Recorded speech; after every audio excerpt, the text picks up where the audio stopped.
모르시는 거예요? 아시잖아. 왜 모른 체 하시는 거예요? 일부러 그런 거죠, 지금. 다음 주에 요 3시간 수업 마치고 나서 이제 시험을 20분인가 보고 해설 한 40분 정도 한다고 그러더라고요. 네. 뭐 배운 거에서 나오지 않을까요? 그러니까 이번 주 배운 거하고 다음 주 배운 거 합쳐가지고 20문제니까. 20문제밖에 안 되는데 뭐. 겁먹지 마시고. 자, 이번에 362페이지 보시면 장사 등에 관한 법률을 보겠습니다. 장사 등에 관한 법은 이게 이제 요 자체가 이제 별도의 법이에요. 그래서 요 법의 취지를 갖다 여러분들이 아셔야 되는데 이 법은 묘 있죠, 묘. 묘를 줄이는 게 목적이에요. 그리고 장사 문화를 바꾸는 게 목적이에요. 그러니까 기존의 장사 문화는 매장을 한 거예요. 매장. 근데 그걸 갖다가 이제 화장이라든지 수목장 이런 식으로 해서 장사 문화를 바꿔서 결론적으로 묘를 좀 줄이자. 그러니까 온갖 데가 다 묘가 있잖아요, 우리. 기차 타고 가다 보면 많이 보이잖아요. 그래서 요 묘 줄이기 위한 대책이 이 법이에요. 그래서 옛날 이 법의 옛날 이름은 보세요. 벌써 법 이름이 달라지잖아요. 매장 및 분묘에 관한 법률이었어요. 옛날 법은. 근데 지금은 이제 법 이름이 바뀌었어요. 장사 등에 관한 법이고 장사하는 방법 중에 매장도 물론 있어요. 그렇지만 뭐예요? 화장이나 수목장을 권장하는 거예요. 그래서 요새 많이 늘잖아요, 이게. 자, 그러면 이제 가보도록 합니다. 일단은 크게 이제 그래도 매장이 일단 우선합니다. 그죠? 매장. 그래서 사채를 매장하는 건데 이렇게 묻는 거. 먼저 이제 매장을 하고서요. 관청에다가 매장했다고 30일 안에 신고하도록 돼 있어요. 그러니까 먼저 매장을 하고 신고. 이렇게. 기출 지문입니다. 매장을 하고 나중에 신고한다는 거예요. 근데 이제 그게 아니고 지금은 이제 이런 것이 이제 나오는데 개장이나 화장이라고 이렇게 돼 있어요. 한번 써볼까요? 요 개장은 이제 이장할 때 하는 거라고 생각하시면 돼요. 근데 이제 두 개가 특히 화장. 화장장 이런 거 있잖아요. 근데 요거 보면 이제 화장하겠다고 미리 관청에 신고를 하고서 그 다음에 화장시켜야 되는 거지. 파내는 것도 마찬가지입니다. 개장하겠다고 미리 관청에 신고 넣고 그 다음에 개장을 해야 된다는 거지. 그죠? 파묘라는 그 영화 있잖아요. 거기도 보면 뭐예요? 이제 이거요, 이거. 이장하는 거라고. 근데 그때 그 대사 중에 보면 거기 무슨 그 공무원이 나오는데 그 사람한테 신고 안 했다고 막 그런 얘기 하잖아. 그 대사 중에 그런 거 안 나와요? 나오잖아, 거기. 공무원한테 알리지도 않고 막 이래도 되냐고 막 하면서 막 그렇게 걱정하잖아. 그러니까 개장한다고 먼저 공무원한테 얘기하고 그 다음에 개장. 근데 매장은 어떻게 해요? 일단 묻어버려. 그리고 나서 묻었다고 신고하는 거예요. 그래서 요게 기출 문제인데 예상 문제는 밑에 거. 자, 화장을 한 자가 신고하는 겁니까? 화장을 하려는 자가 신고하는 겁니까? 하려는 자. 그래서 여러분 교재 364페이지 보셔요. 매장, 화장, 개장 이렇게 나오죠? 기본이요, 기본. 매장은 한 자가 사후적으로 신고하는 거예요. 30일 안에. 밑에 개장과 화장을 두 개를 묶으셔야 돼. 화장, 하려는 자는. 개장, 하려는 자는. 다 미리 신고한다는 거죠. 오케이.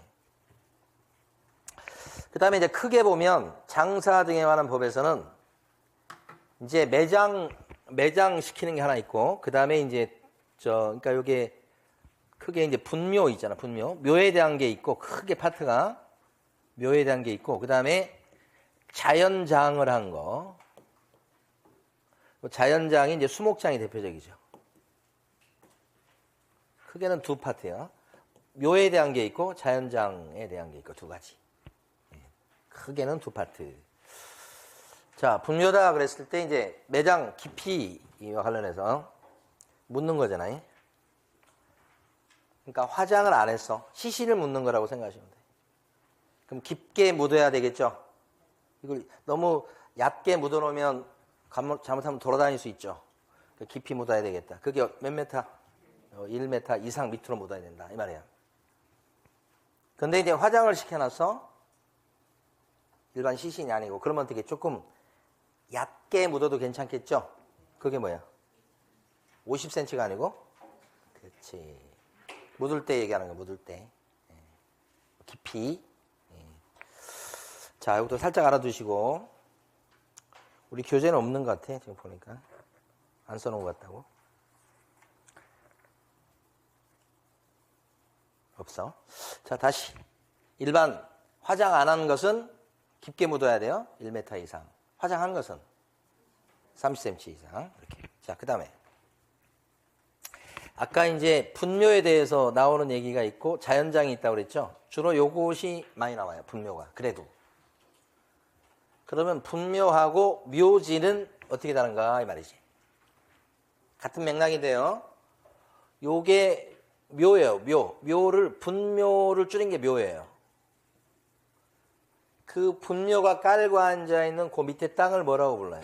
묘지. 이렇게 된 거야. 그러니까 묘지가 밑에 땅 얘기하고 분묘는 위에 묘를 얘기하는 묘. 이렇게.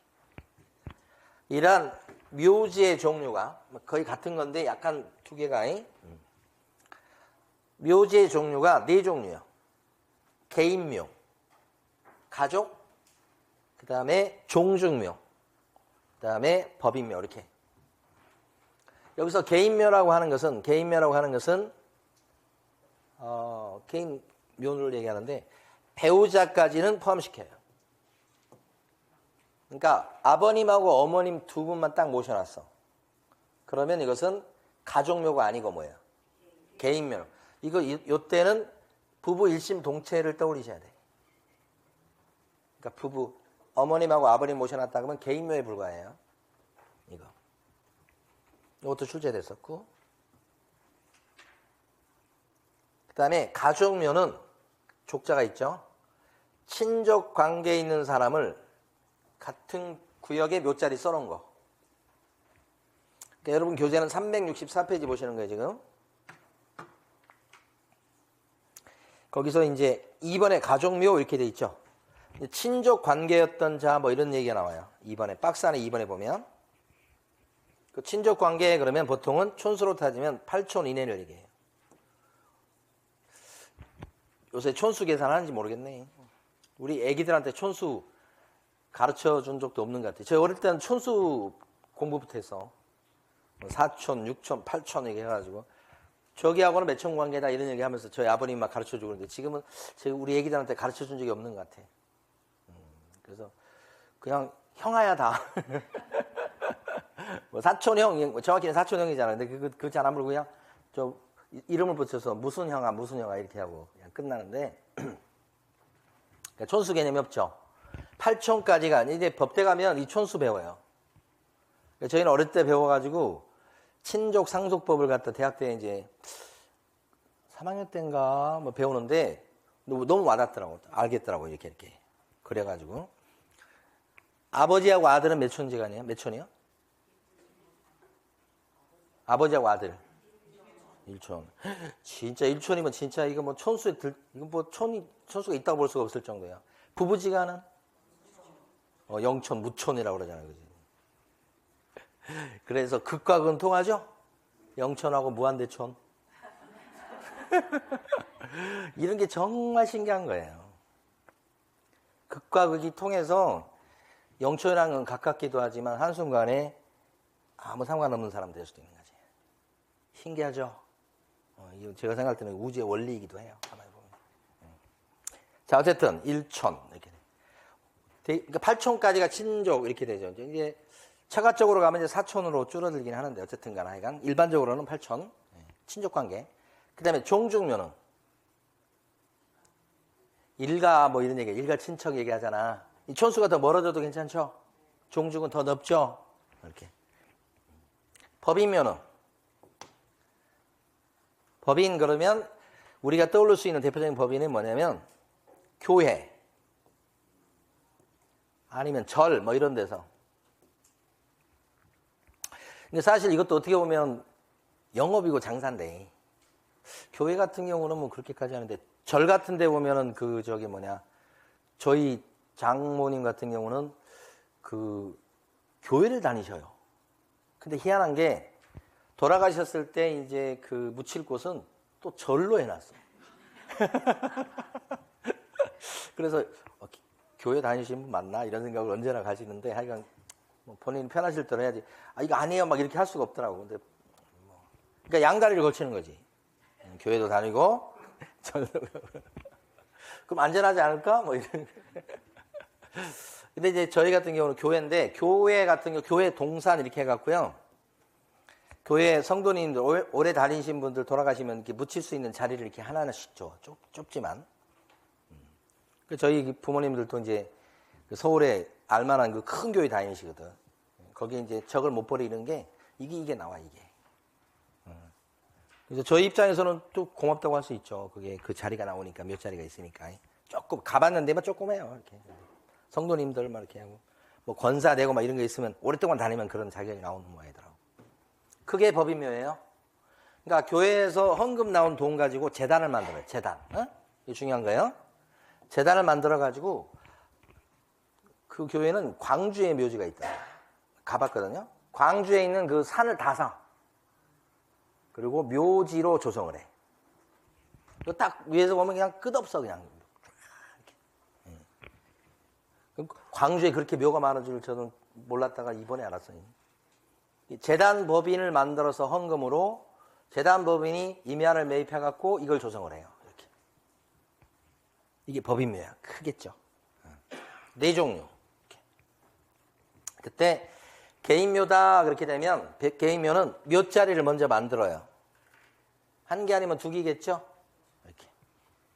그래놓고 30일 안에 묘자리 개인묘를 설치했다고 신고하는 거예요. 30일 이내 설치 신고야.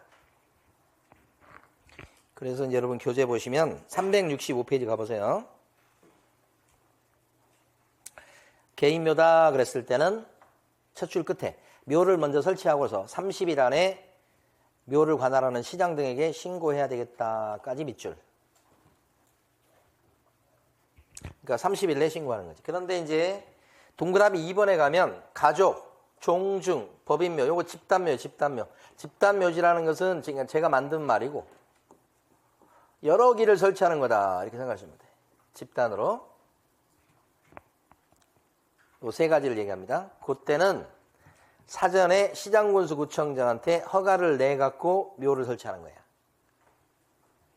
가족묘도 그렇고 종중묘도 그렇고 사전 허가사항이야. 허가. 동그라미 2번에 있죠 지금. 법인묘를 설치 관리하는 사람은 둘째 줄 묘를 관할하는 시장 등에 뭘 받아야 되겠다? 허가. 이렇게. 그래서 여기도 허가사항이다. 자, 면적은 어떻게 되느냐? 제일 밑에 가로 4번 가보세요. 가로 4번에 동그라미 2번 가면 개인묘는 한 개 아니면 두 개 정도 설치하죠? 그 설치 면적은 몇 제곱미터? 30제곱미터를 초과해서는 안 된다. 이 말은 30 이하다. 이 말이요. 30제곱미터면 평으로 봤을 때는 몇 평쯤 될까요? 평으로 따지면 0.3 정도 3025 곱하니까 한 9평 정도 되겠네. 평수로 따지면 9평 정도. 자, 그런데 위에 가시면 가로 4번에 동그라미 1번이죠, 이번에. 분묘의 점유 면적에서 지금 365페이지 제일 밑에요. 가로 4번에 동그라미 1번 보시는 거예요. 뭐라고 되어 있어요? 이런 집단묘지 같은 경우는 한 기당 설치 면적이 어떻게 돼요? 점유 면적이. 요거 제일 중요합니다. 빨간 거 해놨죠. 10제곱미터를 초과할 수 없다. 둘째 줄에. 근데 합장한다 그랬을 때는 15제곱미터를 초과할 수 없다. 기출지문이야. 15가. 합장하면 조금 넓혀줘요. 15. 근데 합장 안 하고 일반적으로 이게 가족묘다 그러면 여러 기가 설치가 되잖아. 그때 한 기당 면적이 몇 제곱미터 이하라고요? 10. 합장하면 조금 넓혀주고 그 정도예요. 10을 꼭 기억을 하셔야 돼요. 지금 가로 4번 내용 핵심적인 내용이 들어갑니다. 특히 이거. 가족묘의 한 기당 면적은 몇 제곱미터? 30 아니고 가족묘의 한 기당 면적은 10 이하다 이렇게 하셔야 돼. 그렇게. 네, 그래서 이 박스 나온 것은 하나도 볼 게 없어요 지금. 우리 책은 이제 써놓은 거고 넘기시고. 여러분 교재 367페이지 가시면 아래쪽에 묘지 종류 정리 나온 거 있죠? 요걸 참고하세요. 한 기당 면적은 이렇게 되는데 전체 면적이 또 있단 말이에요. 박스에 보시면 전체 면적 같은 경우 개인 묘지는 전체 면적도 얼마? 30 이하 똑같죠? 그 다음에 가족묘 같은 경우는 100제곱미터 이하 그렇죠? 전체 면적 얘기하는 겁니다. 그 다음에 종중묘는 1000제곱미터 이하 한 300평 되겠네. 그 다음에 법인묘는 10만 제곱미터 이상이에요. 이상. 커야 돼. 이상이에요. 이하가 다 이하인데 얘는 이상이에요. 이 묘지 종류를 딱 정리를 딱 해두시고 기본이요. 기본값이야 이건 기본값. 언제든지 출제되는 내용들이에요. 이게 전부 다 뭐예요? 분묘, 묘지에 대한 얘기죠.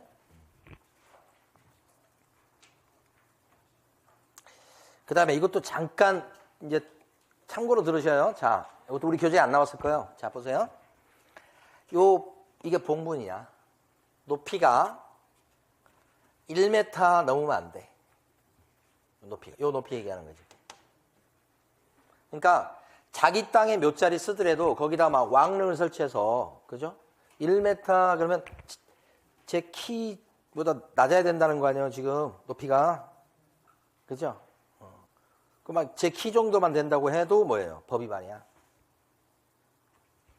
그러니까 왕릉을 설치하면 안 된단 말이에요. 큰 거 안 되고. 그 다음에 요건 뭐냐면 요게 이제 봉분인데 요렇게 이제 약간 그 평평하다고 그래서 평분이라고 평분. 이건 볼록한 거고 평분이다 그러면 요 높이가 뭐예요? 50cm 이하여야 된다는 거지. 이런 거 잘 없죠? 근데 이제 보통 요건데 평평하다고 그래요. 그러니까 유럽 같은 데 보면 영화에 보면 이런 것들 나오잖아요. 약간 위로 올라온 거. 이걸 평분이라고 그래요. 그런데 이런 게 있어요. 위에 아무것도 안 올라온 거. 이걸 평장이라고 그래. 이건 묘로 인정이 안 돼요. 그러니까 위에 좀 올라와야 돼. 요만큼 올라오든 이렇게 볼록하든 간에 그런 거지. 알아볼 수 있게끔. 가끔 이제 임야 같은 거 현장 답사하고 막 이렇게 되면 임야에 보면 막 이런 게 있어 막 이게 묘인지 아닌지 묘인지 어쩐지 뭐 표식도 없고. 근데 이런 거 임야를 딱 낙찰 받았는데 나중에 보니까 요걸 묘라고 주장하면서 나타나는 사람이 나와. 여기가 나타나가지고 여기 우리 아버님 여기 계신데 근데 어떻게 돼서 이렇게 뭐 알아볼 수가 없을 정도. 관리도 안 하고 있다가. 근데 요게 이제 왜 나타나는 거예요? 돈을 챙기려고 나타나는 거지. 묘 있으니까 이장비주라고 이장여주라고 이장비주 달라고 나타나는 거예요. 없는 것도 만들고 막 그런 경우도 있어. 경매에서.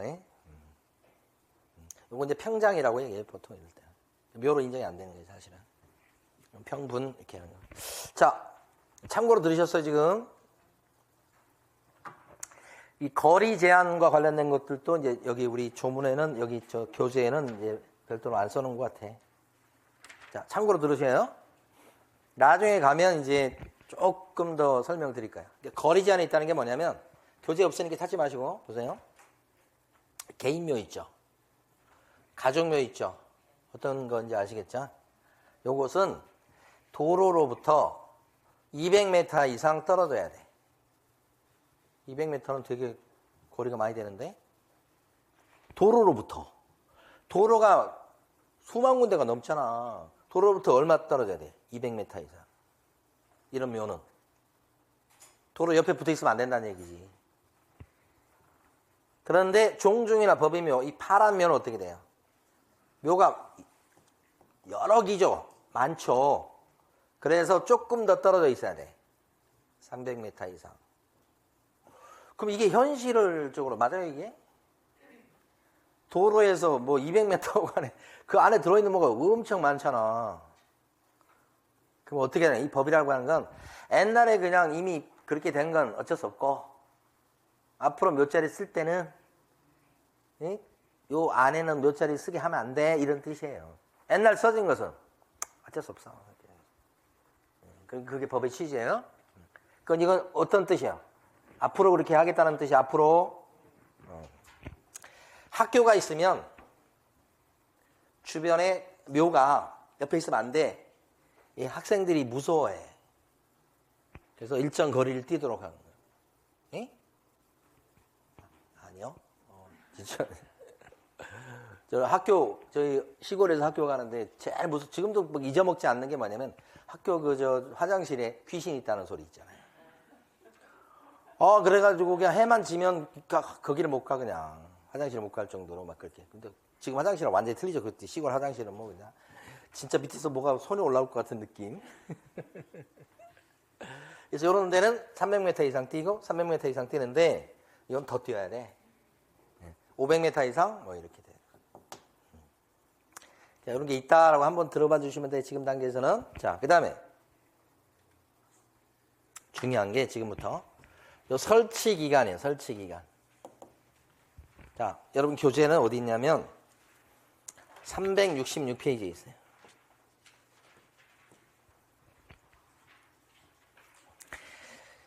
요게 장사 등에 관한 법을 만든 이유예요. 이유. 묘를 줄이는 데 목적이 있다고 그랬죠. 그래서 방법이 뭐냐면 묘자리 쓸 때 영구적으로 이제 설치 못하게 하고 자기 땅일지라도 그런 거예요. 설치 기간을 제한을 두더라 이 얘기지. 그러면 시간이 50년, 100년, 200년 지나면 묘가 줄어 있을 거다 이렇게 보는 거예요. 근데 지금까지는 어때요? 설치 기간이 이 법이 만들어지기 전까지는 제한이 없으니까 그냥 거의 영구적으로 쓸 수 있게 된단 말이에요. 그럼 묘가 안 줄죠. 그래서 묘를 줄이기 위해서 이거 만들었어. 그래서 요 설치 기간은 요 묘의 설치 기간은 지금 나오지만 몇 년요? 아이고 놀랬어. 30년 이렇게 되는 거야. 여러분 동그라미 1번 첫 줄 끝이에요. 30년. 보통 한 세대를 한 30년 보거든요. 설치기간은 30년이죠. 근데 이제 30년이 또 짧으면 짧다고 생각될 수 있으니까 동그라미 2번 보시면 설치했던 묘에 대해서 설치 기간을 연장해달라고 신청을 하면 딱 한 번을 연장해주게 돼 있어요. 동그라미 2번. 그때 연장 기간은 몇 년요? 똑같이 30년. 그러니까 30 플러스 30이야. 연장 신청을 안 하면 여기서 끝이요. 신청하면 의무적으로 연장을 해주게 돼 있어. 하여야 한다고 돼 있어. 연장은. 신청하면. 이게 동그라미 2번이지. 셋째 줄에 연장해야 된다 이렇게 나와 있잖아요. 자, 근데 기술을 부리는 게 연장 기간 30년이 지역마다 사정이 틀릴 수 있다는 거야. 연장시켜주는 기간이 어떤 지역은 묘가 엄청 많은 지역도 있고 그렇게까지 아닌 지역도 있다. 그러면 연장 기간은 좀 지역 사정에 맞게 탄력적으로 운영할 필요가 있다. 이렇게 보는 거예요. 그래서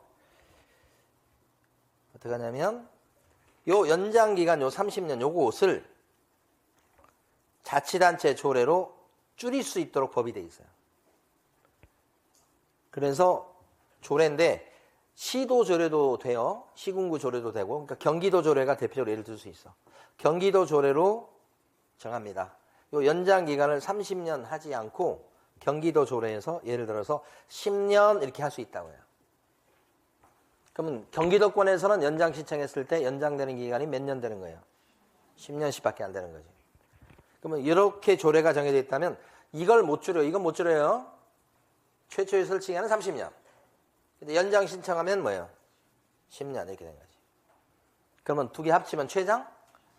경기도권은 40년 이렇게 된다. 이게 조례로 이렇게 정해놨을 때, 그래서 법에서는 뭐냐면 조례로, 자, 동그라미 3번에 있죠. 둘째 줄에 5년 이상 30년 미만의 기간 안에서 단축할 수 있다 이렇게 한 거예요. 그 바람에 경기도권에서 예를 들어 10년 이렇게 연장 기간을 10년 이렇게 할 수 있다는 얘기죠. 만약에 이제 충청남도 조례로, 충남 조례로 연장 기간을 20년 할 수 있나요? 충남 조례로 할 수가 있고 20년이 되면 30년 플러스 20년 이렇게 되는 거지. 그게 요거예요. 동그라미 3번까지 봤어요. 자, 그런데 동그라미 5번 가시면 최초의 설치 기간과 연장 신청에 따라서 연장 기간 합치게 되면 그 기간 동안 설치할 수 있는데 그 설치 기간이 끝나면 동그라미 5번 어떻게 해야 돼요? 철거시켜야 됩니다. 그러니까 영구히 설치할 수 없어 이제. 설치 기간 끝나면 철거해야 되는데 언제까지 철거한다? 요것이 시험에 2번이나 나왔던 거지. 1년 안에 철거하도록 돼 있다. 안 하면 형사처벌이에요. 자기 땅에 몇 자리 썼으니까 내 땅이니까 내가 30년을 쓰든 100년을 쓰든 내 맘이지 이게 안 통해 지금은. 내 땅에 묘를 써도 제한을 받는 거예요. 이거 안 지키면 1년 이하의 지역이나 1,000만 원의 벌금 형사처벌 대상이 돼요. 그래서 요 1년을 주로 물어봤단 말이에요. 요게 설치기간. 이건 목적이 뭐예요? 이걸 만든 목적? 분묘를 줄여보겠다는 거지. 자, 그런데 중요한 게 있어요. 이 장사 등에 관한 법이 만들어진 게, 그래서 시행된 게 2001년도 1월 13일부터 시행됐어. 여기서부터. 근데 법이 시행되고 나서 묘자리 만들어진 것도 있고 그 전에 있는 묘자리도 있겠지. 그런데 법이 만들어지기 전부터 있던 묘자리 있죠. 요거. 요런 묘자리는 막 시간이 지났을 때 30년 됐군요. 연장 신청하시고 또 30년 연장하고 60년 지나버렸네. 철거해. 이런 식으로 설치 기간을 제한하는 이 조문은 적용되지 않는단 말이에요. 그러니까 우리 법은 기본적으로 앞으로 적용되는 걸 법을 정하는 거예요. 빽하는 걸 정하는 게 아니고. 그래서 법이 시행되기 전에 옛날에 설치되면은 지금 새로 만들어진 법에 따라서 하고 있는 설치 기간 제한 규정이 적용되지 않는다는 거지. 그럼 이러한 설치 기간 30년, 최장 60년 적용되는 것은 법 시행된 뒤에 설치된 묘에 대해서 적용되는 거죠. 이런 거. 제한이 있다 없다 이건. 노란 것은 기간 제한이 있다 이런 뜻이지. 최장 60년 이런 거예요.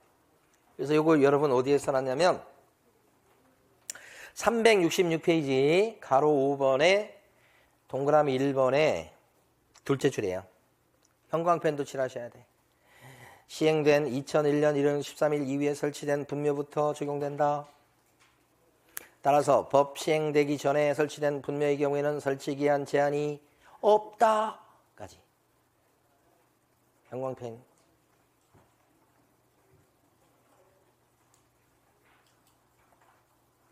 더 하나 더 해봐요.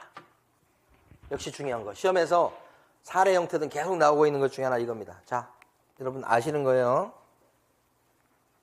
뭐냐면 장사 등에 관한 법이 시행된 게 요 날이야. 2001년 1월 13일. 그런데 이 법이 시행되면서 어떤 게 이제 만들어졌냐면 묘 줄이려고. 이 법이 시행되고 나서 만들어진 묘부터 이 묘는 혹시 땅 주인의 승낙도 없이 함부로 묘자리를 썼다 그랬을 때 20년 지나버리고 그때까지 시비 안 걸면 분묘기지권을 시효취득해요라는 그 판례 내용은 적용되지 않는 걸로 법을 만들어놔 버렸어요. 묘 줄이려고. 그러니까 장사 등에 관한 법이 시행된 뒤에 만들어진 묘는 함부로 남의 땅에 묘자리를 써놨을 때 20년간 평온공연하게 묘자리를 갖다가 설치해서 이렇게 써왔다고 하더라도 이제 분묘기지권에 대한 시효취득은 더 이상 인정하지 않겠다. 시효취득은 요 노란 것은 인정되지 않겠다라고 조문을 만들었다고. 그러면 이 조문은 장사 등에 관한 법이 시행되기 전에 옛날에 설치된 묘에 대해서는 이런 묘에 대해서는 20년 딱 지났는데 땅 주인이 시비 안 걸어서 평온 공연하게 묘자리에 써왔다 그랬을 때 이런 묘는 법이 이제 요때 시행됐는데 시효취득을 인정할까 안 할까? 법 시행되기 전에 설치된 묘야. 옛날 묘야. 승낙도 없이 남의 땅에 함부로 묘자리 쓴 걸 얘기하는 거야 이거는. 그래도 뭐예요? 시효취득을 인정해버린다 이 말이지. 장사 등에 관한 법이 시행된 뒤에 무단으로 설치한 묘부터 이게 시효취득을 인정하지 않겠다 이 뜻이죠. 자, 그래서 여러분들 교재에서는 367페이지 보시면 동그라미 3번이 있어요. 첫째 줄하고 둘째 줄까지 밑줄. 무단으로 설치한 분묘의 용고자는 이렇게 돼 있죠. 자, 둘째 줄 가운데 분묘의 보존을 위한 권리를 주장할 수 있다 없다? 없다. 보존을 위한 권리를 주장할 수 없다는 얘기는 시효취득을 인정하지 않겠다는 조문이에요. 법조문이요. 법조문이 관습이나 판례보다 우선합니다. 그러니까 관습이나 아까 봤던 그 판례 내용을 뒤집어 버리는 거죠. 이 조문 가지고 법조문 만들어 갖고 새로. 그렇죠. 그래서 둘째 줄 끝에 장사 등에 관한 법이 시행된 뒤에 설치된 묘에 대해서는 시효취득을 더 이상 인정하지 않겠다는 취지다. 반면에 그 뒤에 계속 밑줄입니다. 장사 등에 관한 법이 시행되기 전에 설치된 묘에 대해서는 여전히 분묘기지권의 시효취득이 인정된다 이거지. 오케이. 시험에 잘 나오는 내용입니다. 요거. 자, 그 다음에 자연장지라고 있어. 자연장지. 이건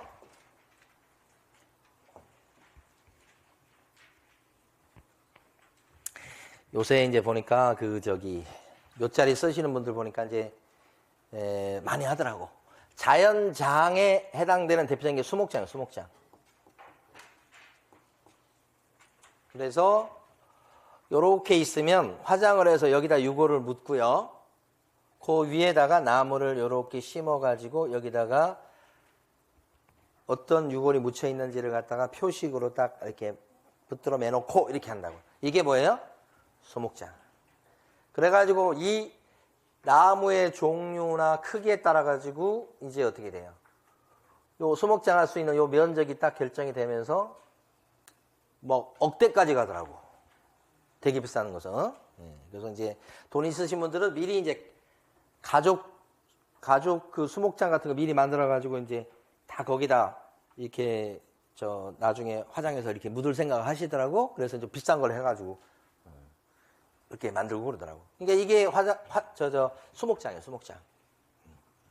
그 수목장이 자연장의 대표적인데 수목장을 한 땅을 뭐라고 불러요? 그렇지. 수목장지. 자연장지 그래요. 그러니까 요게 이제 전체적으로 봤을 때는 자연장이고 수목장이고 그 밑에 요 땅을 뭐라고 그래요?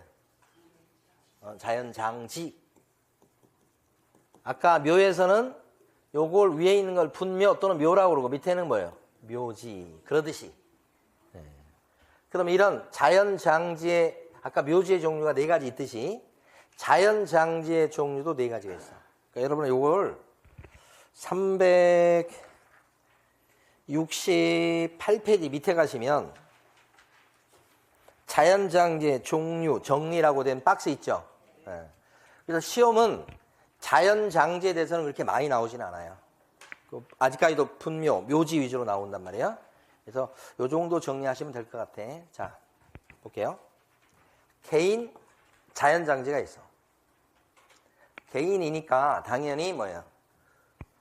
그 혼자 얘기하는 거예요. 그 개인 자연장지인데 그러다 보니까 이거 표시를 해볼게요. 개인 자연장지도 이렇게 나무, 유골을 묻어놓고 나무 하나 심어놓고 이거 개인 자연장지야. 그러면 이걸 만들고 나서 30일 안에 개인 자연장지를 조성을 했다고, 만들었다고 시군구청장한테 뭐 하셔야 돼? 신고하셔야 되겠다 이런 말이지. 그런데 가족 자연장지는 이제 나무 하나라고 생각하시면 안 돼. 가족이니까 8촌 이내. 가족 자연장지다 그러면 나무가 그래도 한 몇 개 된다고 보셔야 돼. 2개로 표시할게요. 여기다가 이제 화장한 요거를 밑에 묻고 가족 자연장지를 조성했다 이 말이지. 이렇게 될 때는 아무래도 이거보다 규모가 더 커진 게 돼서 이때는 미리 시장군수구청장한테 뭐예요? 신고해야 돼. 면적이 넓어진다고 보는 거예요. 그러면 종중 자연장지는 어떤가? 여기도 이제 일가 친척인데 더 넓어지겠죠. 그래서 이때도 보면 유골을 이렇게 묶고요. 위에 나무 심고요. 조성 면적은 옛날보다는 더 넓어지겠죠. 이거보다는. 그래서 이때도 미리 시장군수구청장한테 종중 자연장지를 만들어요 라고 신고를 미리 해야 돼. 그럼 이게 핵심이죠. 왜요? 아까 묘지는 어땠습니까? 가족묘나 종중묘지는 허가를 내야 돼요. 허가 받는 거잖아. 그러니까 허가가 아니고 뭐예요? 그래서 출제했던 거예요. 그러니까 묘지는 사전, 이 2개가 허가. 여기는 전부 다 신고. 근데 제일 마지막에 보면 법인 등 자연장지가 있어요. 그러니까 앞으로는 이제 매장 말고 이제 화장해서 땅도 좀 좁잖아요. 그래서 이렇게 갈 가능성이 높은데 법인 등 자연장지는 유골을 이렇게 묶겠고 나무도 조그만 나무로 이렇게 만들어서 비싼 나무 아닌 걸로 막 했겠죠. 끝없이 많이 조성할 수 있겠죠. 요때는 조성 면적이 워낙 크다 보니까 그치 이때는 미리 시장군수구청장한테 허가를 내도록 했다. 이건 여전히 허가예요. 허가. 끝에는 허가입니다. 이렇게.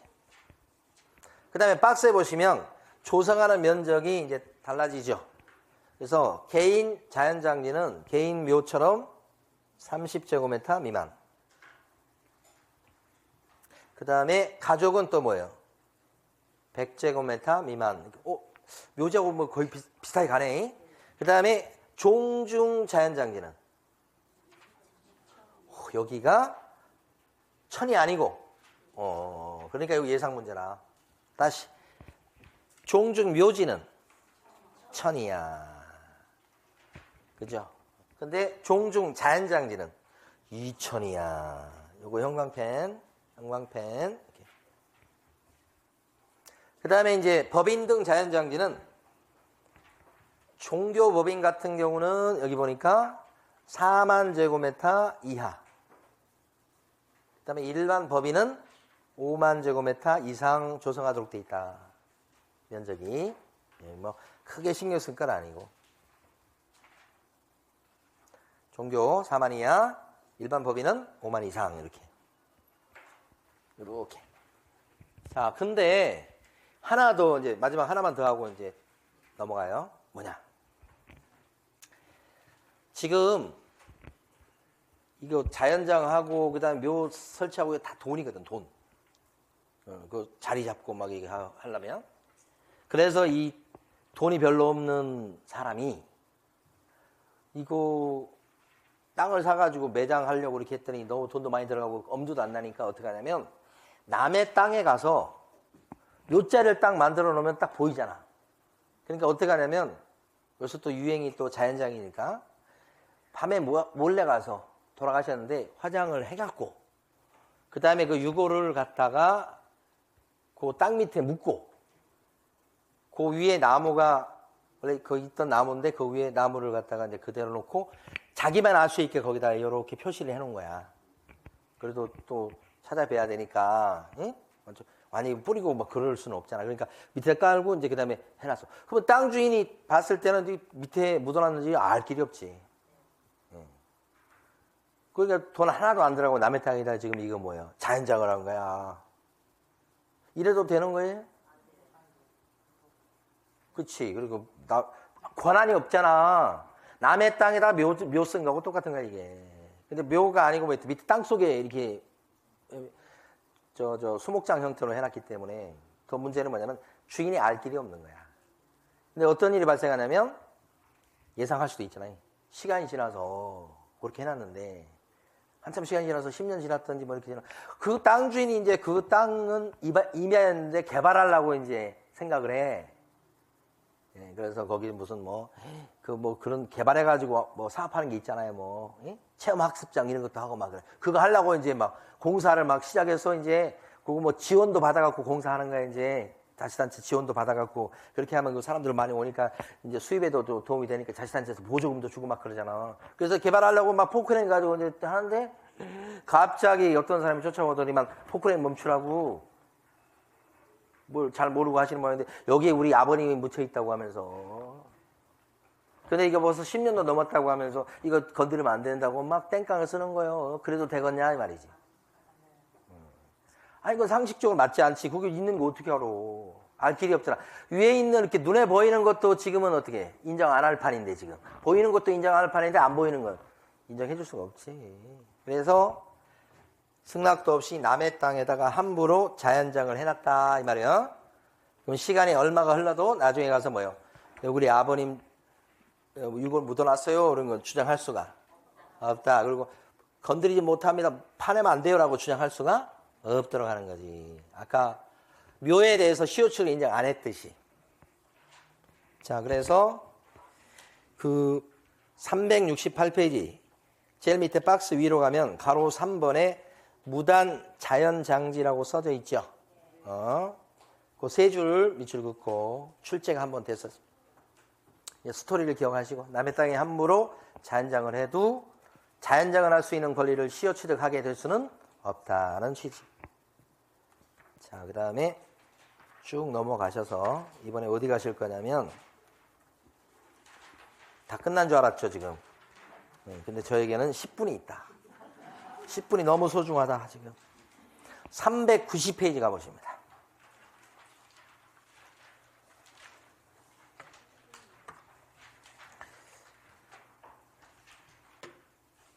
명의신탁이에요. 근데 명의신탁은 나중에 여러분 민법에도 이게 그대로 또 쓰여요. 그래서 오늘 명의신탁 개념 앞부분을 이제 보고서 수업을 한 10분 정도 이따 마칠 거예요. 자, 명의신탁 할 수 있는 사람은 행복한 사람이에요. 명의신탁이 뭐예요? 내 건데 딴 사람 이름으로 해두는 거. 그게 명의신탁이야. 내 건데 딴 사람 이름으로 해두면 뭐가 좋아요? 첫 번째, 세금을 줄일 수 있죠. 내 명의로 된 재산이 주니까. 재산이 막 여러 채 있고 막 그러면 그것이 막 이렇게 가중돼서 막 세금 많이 나오고 그럴 수 있잖아. 두 번째, 어떤 장점이 있을까? 그것 때문에 하는 건데. 이것과는 별개일 수 있는데. 세금을 줄이는 목적이 하나 있고 또 한 가지는 재산 은닉이지. 숨기는 거. 응? 왜? 빚이 많아갖고. 근데 나의 유일한 재산은 이 아파트 한 채인데 이거 내 이름으로 그대로 놔뒀다가는 우리 빚쟁이들이 와가지고 전부 다 그냥 다 뺏어갈 것 같잖아. 그래서 재산을 빼돌리는 거지. 재산 빼돌리는 거 뭐예요? 안 뺏기려고? 두 번째? 첫 번째? 세금을 줄이려고. 여기가 더 행복하네. 여기보다는. 그래서 딱 두 가지야 목적은. 그래서 실제 권리자가 딴 사람 명의로 등기나 가등기 하는 걸 말한다. 가등기 들어보셨어요? 앞으로 이제 공시법 시간에 배우실 거예요. 근데 등기나 가등기, 등기라고 주로 아시면 돼. 그러니까 이 사람 건데 등기는 이렇게 해주는 거예요. 갑의 건데 등기 명의는 일로 해주는 거예요. 등기부 띄면 소유자가 누구로 나와? 일로 나오는 거지. 갑이 아니고.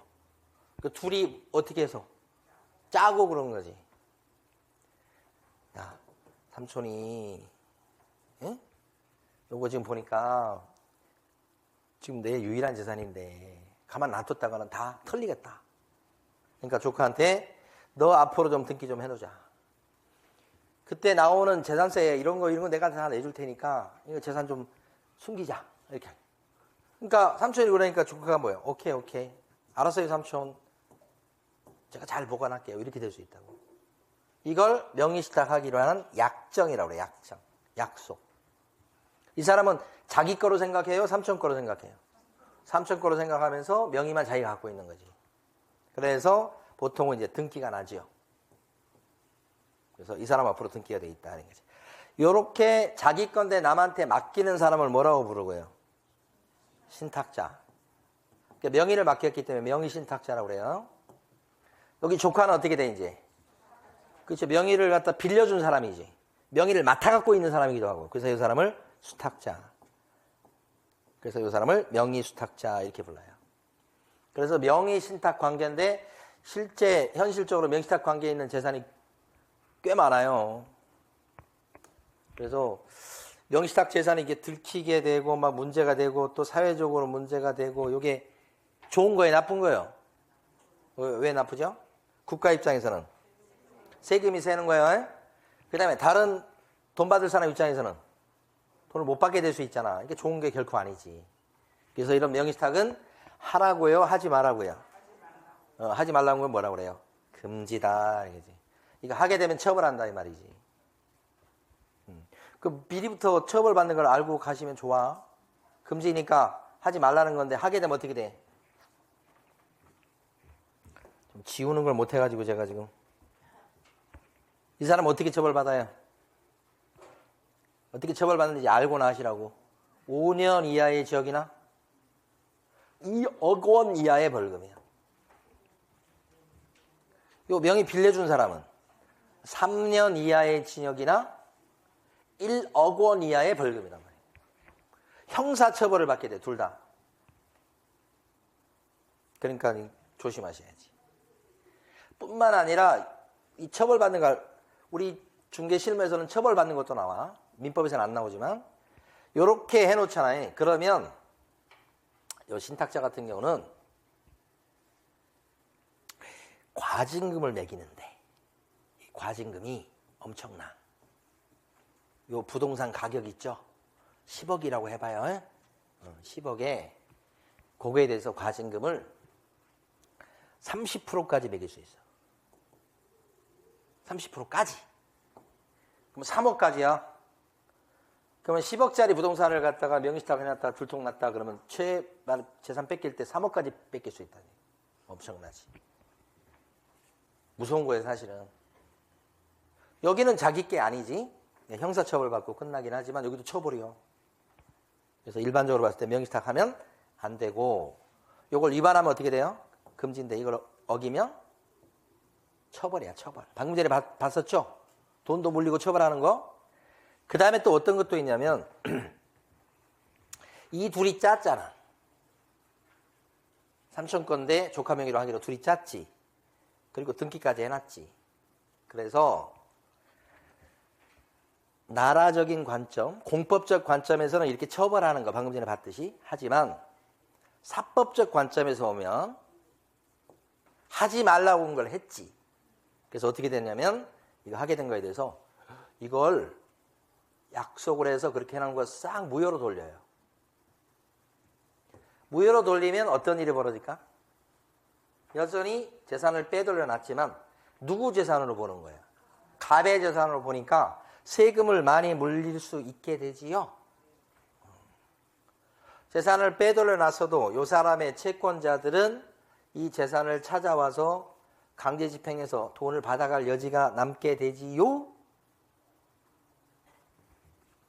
이걸 무효로 하면 무효는 뭐예요? 없던 거예요, 없던 거. 우리 간 적이 없던 거야. 등기가 앞으로 등기가 나와도 을게 아니야. 갑의 거로 취급한다는 거예요. 그게 사법 영역이요. 그러니까 명의신탁은 안 좋으니까 하게 되면 어떻게 돼요? 처벌한 대로 하는 거예요. 공적 영역에서. 그 다음에 이 사법 관계는 주로 여러분들은 이제 민법 시간에 명의신탁 배울 텐데 이거라, 이거. 사법 관계는 어떻게 돼? 이것도 무효, 이것도 무효. 빼돌려놔도 뭐예요? 소용없어. 무효니까 이 사람의 채권자들이 막 이거 찾아와가지고 그 재산 강제 집행해가지고 돈 받아갈 수 있게 되고, 그게 아닌 경우 이 사람 재산으로 취급되기 때문에 세금도 어떻게 해요? 많이 내야 되고 이렇게 하는 거예요. 그러니까 명의시탁에 대해서 나라에서 이렇게 규제하는 내용은 확실하죠? 오케이. 그래서 이제 그거까지 오늘 이번 시간에 보도록 하겠습니다. 자, 교재 정리하고 수업을 마칩니다. 390페이지. 명의시탁 개념이 나와 있습니다. 아래쪽 중간 정도에. 첫째 줄을 보시면 거기서부터 밑줄을 그어 보시는 거예요. 명의시탁 약정이란, 명의시탁 하기로 하는 약속은, 약정이 약속이에요. 소유권, 그 밖에 물건을 보유한 자. 계속 공부할 거야, 앞으로. 사실상 취득하거나 취득하려는 자가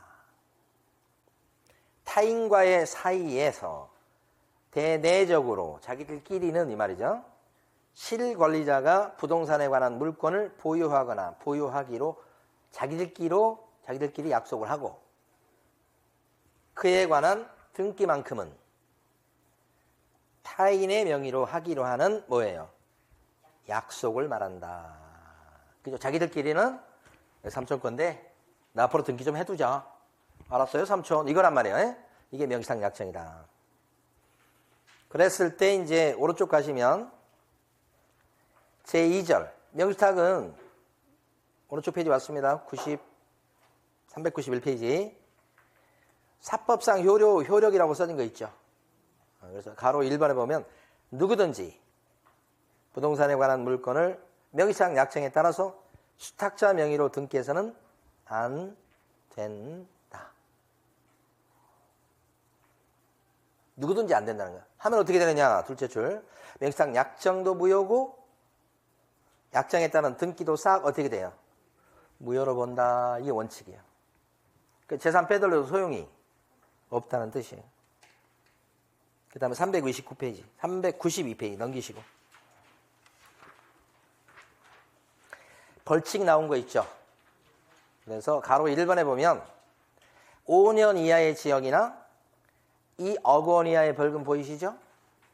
누가 그렇게 처벌받는다고 나옵니까? 박스에? 신탁자 이렇게 알아주죠. 1번에 나온 신탁자만 보시면 돼요. 그 다음에 밑에 동그라미 2번은 보면 3년 이하의 징역이나 1억 원 이하의 벌금 물리는 이거 받는 사람은 누구냐? 바로 수탁자지. 수탁자의 밑줄 긋고. 그 다음에 가로 2번에 동그라미 1번에 별표하시고. 과징금 나왔죠? 명의시탁했다 들통나면 어떻게 되느냐?